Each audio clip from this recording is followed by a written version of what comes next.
Hi, good morning to all of you. Our scripture for today is from the book of Acts, chapter 14, verse 19 to 20.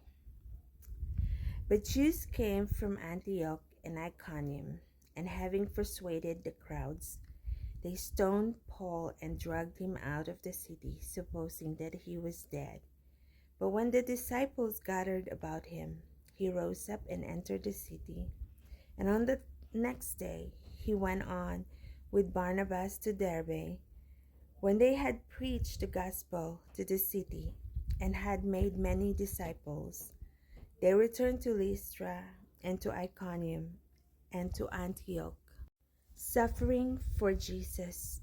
Paul was well acquainted with suffering. He was imprisoned, stoned, beaten, flogged, shipwrecked, starved, exhausted, and endangered throughout his life as a follower of Christ. 2 Corinthians 11 verse 16 to 33. Because of his experiences throughout his letters, Paul was intent on reminding Christians that hardship is to be expected. He said it quite clearly in Philippians, where it has been granted to you that for the sake of Christ you should not only believe in him, but also suffer for his sake. Philippians 1 verse 29. Though the difficult human response is to avoid pain at all cost, Paul calls Christians to accept their trials in light of the fact that God suffers with us. And because God causes good things to come from our difficulties, Psalms 34 verse 18 and Romans 8 verse 28.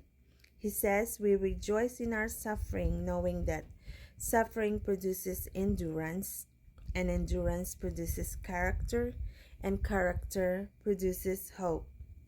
Romans 5 verse 3 to 4.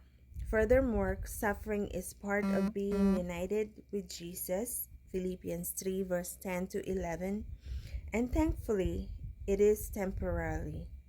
So we do not lose heart.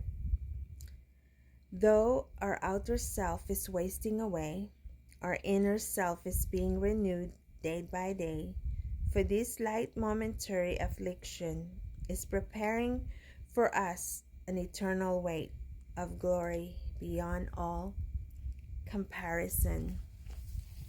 I will leave you with the scriptures in Romans 8 verse 28.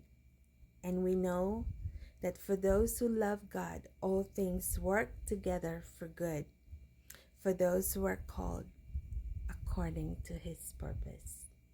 Have a great day, you guys, and God bless to all of you.